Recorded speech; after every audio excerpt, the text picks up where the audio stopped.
This is a lot harder than I thought it was going to be, guys.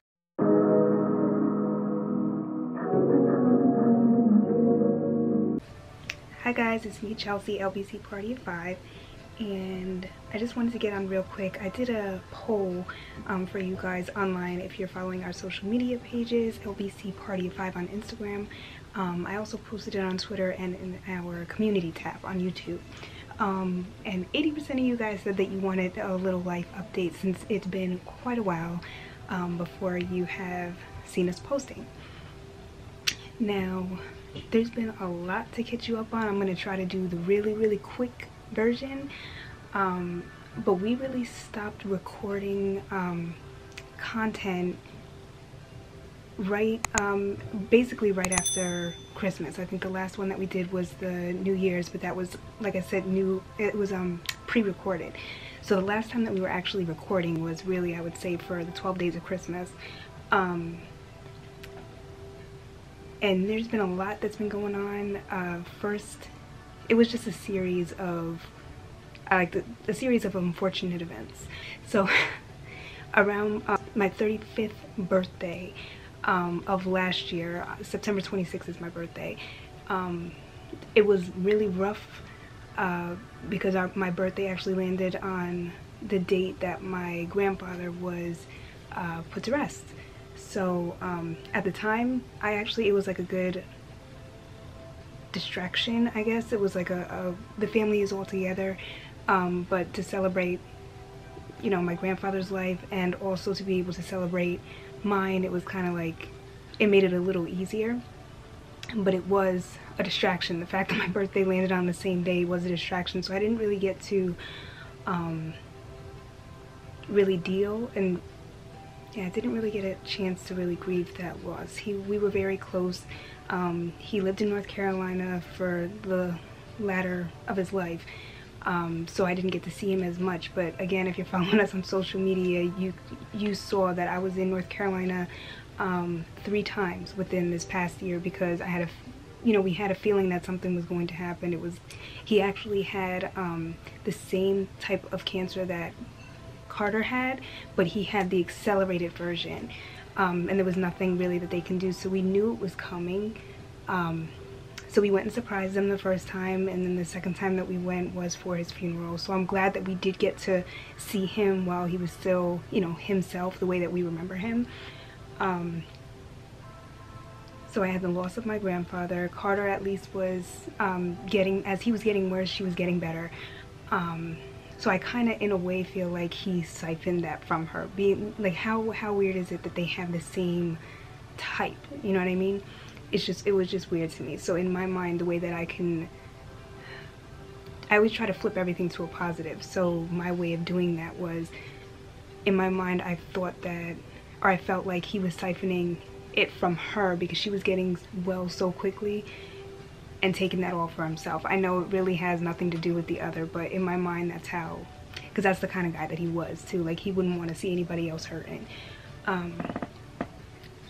So yeah, I miss him a lot. Didn't really get a chance to grieve him. Then we had the government shutdown, so that has its own pressures and struggles that come along with that. And then I was struggling, really both of us, me and Chris, were struggling just to like keep up with everything. We didn't have any time for each other. We didn't really have any time to take care of ourselves. So at this point, that's what we learned from that situation, from just having constant things go wrong. The one silver lining was that we were, for the most part, all of us were healthy.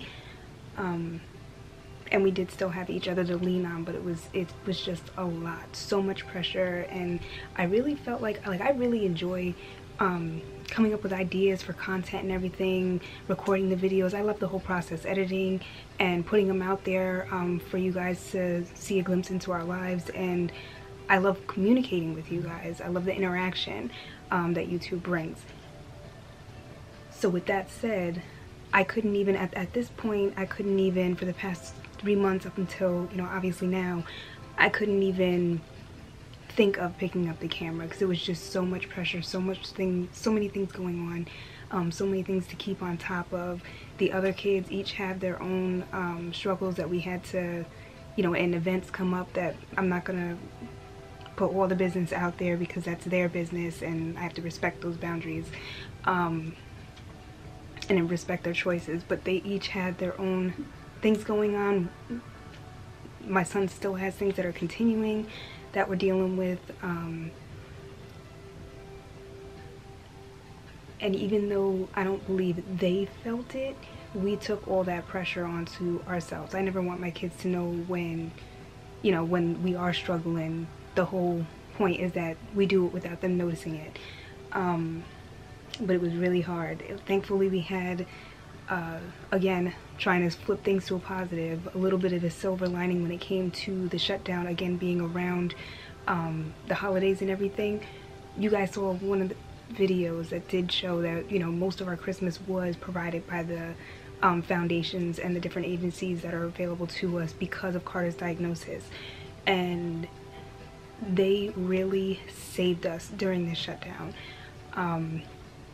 and continue to, because our savings were completely depleted, and we're pretty financially stable, and I'm definitely good at saving. So we were good, but it was just too much pressure. This is a lot harder than I thought it was going to be, guys.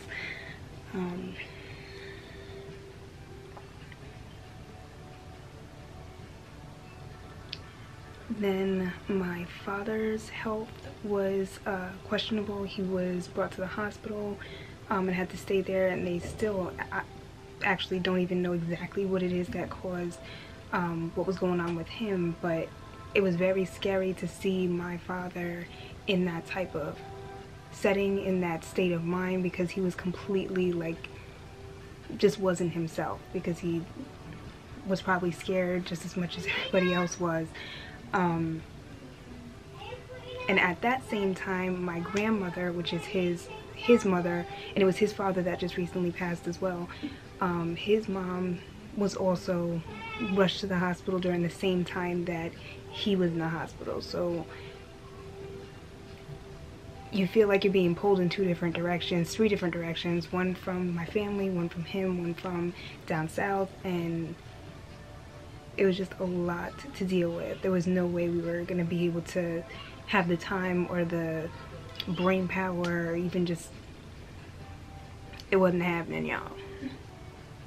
Then most recently, my grandmother did pass. That was just earlier last month, actually. And again, that was another thing that we knew was coming, but you're never really, like, emotionally ready for that, you know?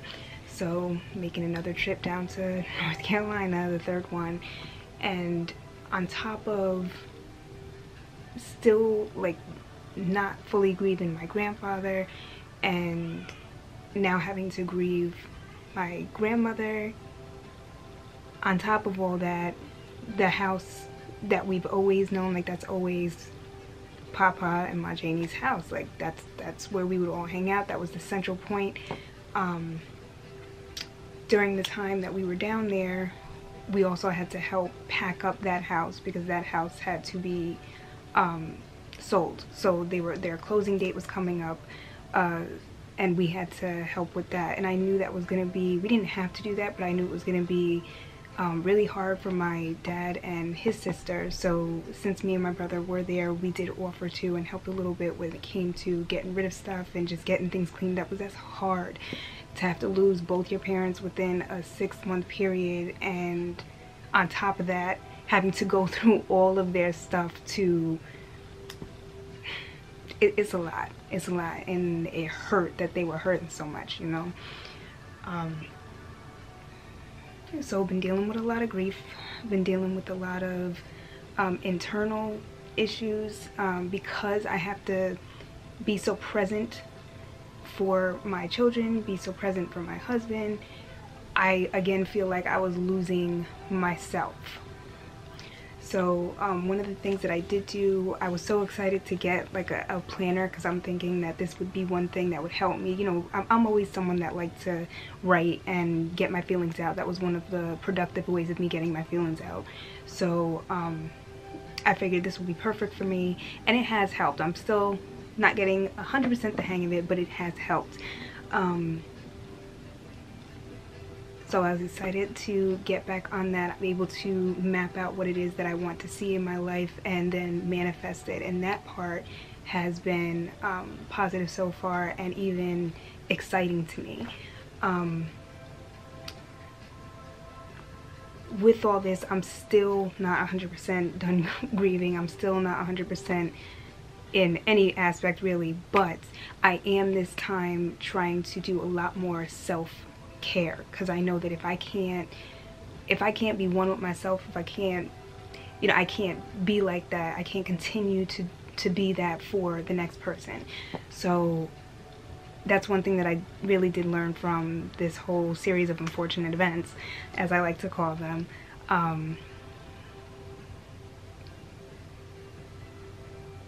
That is the one thing that I did learn. I definitely need to take time for myself, and me and Chris need to map out time for each other. So we have been in our own ways doing that. I decided to go back to working out. So that's actually what I'm about to do now. When I'm done with this, I'm about to hit some at-home yoga, but I did sign up for a gym. I'm so excited about that. But this was actually this behind me is the first thing that I did do once I came back. I believe it was from my grandfather's, because I needed to do something that let me just unplug. So this is what I call my meditation station, and it's been doing really well for me so far. It calms me. I've been doing a lot more meditations, and just learning more about myself as I'm doing them. And that's the important thing, just like I said, to take care of myself so I can continue to take care of others. Now we're happy, we're getting things in line, we're getting things together. So we are officially going to, we are back, guys. We are officially going to make this one of our priorities. We will hopefully be able to continue with the, you know, once a week uploads at least. That's my goal. But if I miss 1 week, it's just because, you know, I got some shit going on. But I am definitely in a more positive and better mindset, where I feel like I can do that, because this is one of the things, like I said, that I enjoy doing. And it gives me and Chris other opportunities to, you know, like, enjoy things. We have a nanny for Carter, and she's awesome, but she comes in at least 2 times a week for each of us. Like, on one of Chris's days off, she'll come just so then he can have a breather, and 2 Saturdays a month she'll come so then I can have my breather. And so far, the only thing that I have been able to do on a Saturday, or wanted to do, is I want to go on a date night with my husband. So we were able to do that. You'll see that coming up. That's another vlog that's coming to you. But it just creating more opportunities for more positive vibes to be flowing in, you know what I mean? So that's what we have been up to. That was the super quick, non-detailed or non-descriptive. Sorry, but I have to be quick about it, or it's going to be a long, drawn-out video that y'all do not want to hear. But there were a lot of things other things that did happen. Oh, this is another thing I missed. I've noticed that when I am under a lot of stress, and this might be TMI for you guys, but when I'm stressed,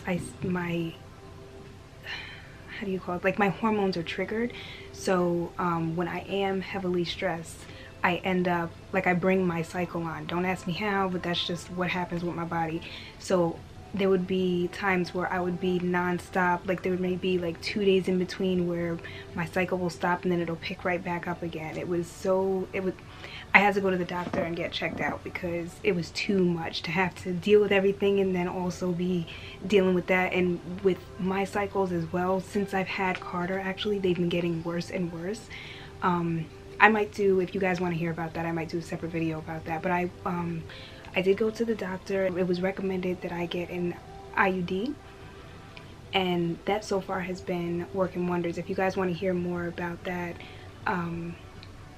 let me know in the comments below, and I'll share my story about that once I'm on it a little longer. I've only been on it for a month, but actually I might still do that anyway, because there were so many things that I was worried about just because of what I've heard, and that just wasn't my experience. So I might do a video about that anyway. If you guys like to see that, let me know. But that was another way of me trying to take steps to take care of myself. And so that's basically the main bottom line with everybody. No matter what is going on in your life, there's always going to be struggles, there's always going to be storms, and in this case this was a fucking tsunami, but there's always going to be those kind of situations, and it'll feel like it just keeps packing on, but there's a purpose for it, there's a reason for it, there's something to learn from it. Just always look for that. Always look for something to learn about yourself, about others, to enlighten yourself, and use that to move forward. That's what I had to do, and it's been working so far. So I just encourage you to do the same thing. When you feel like you're getting out of step, just take the time to refocus, regroup, and y'all can do it. So I hope this answered some of your questions. Tried to make this as brief as possible, but I'm so glad again to be back. Look forward to some more vlogs that are going to be coming shortly, and a sit down and a Q&A, which is long overdue. So I hope you enjoyed this video. Be sure to like, comment, and subscribe, and we will see you next time. Love you guys.